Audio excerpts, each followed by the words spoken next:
పిల్లలు కొద్దిగా వయసు వచ్చేసరికి కొంతమంది ఏమైపోతూ ఉన్నారు, దారి తొలగిపోతూ ఉన్నారు. చిన్నప్పుడేమో బాగా అల్లారు ముద్దుగా పెంచుకుంటూ నా కుమారుడు లేకపోతే నా మనవడు నా మనవరాలు అది ఇది అని చెప్పుకుంటాం. తర్వాత వారు పెద్ద అయిన తర్వాత ఏం చేద్దాం, అబ్బే వీడు పనికి రాడండి.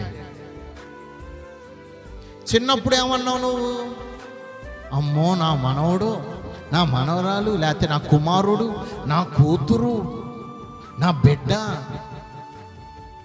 అని అల్లారు ముద్దుగా నువ్వు ముద్దులాడుతూ చక్కగా ఆనందంగా సంతోషం.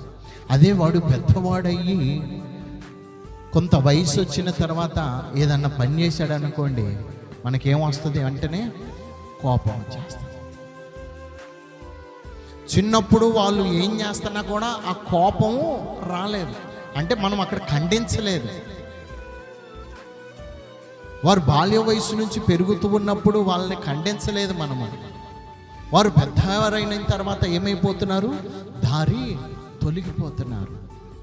వారు బాల్య వయసు నుండే మనము వారికి బోధించవలసినవి నేర్పించవలసినవి నేర్పిస్తే వారు పెద్దవారైన తర్వాత కూడా తప్పిపోరు అని వాక్యము సెలవిస్తూ ఉంది.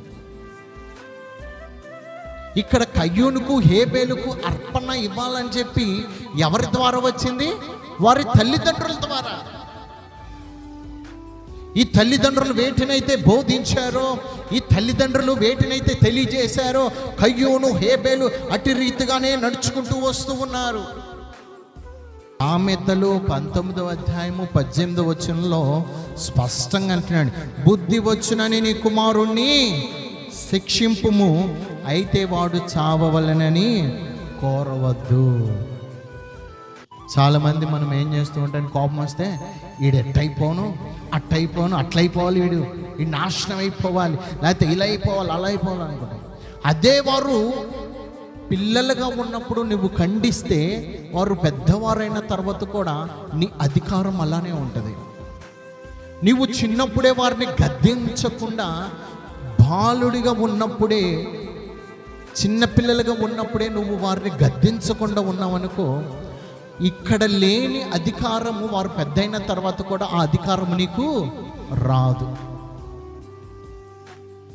వారికి ఏ వయసు నుంచి నేర్పించాలో ఆ వయసు నుంచి వారికి నేర్పించుకుంటూ రావాలి.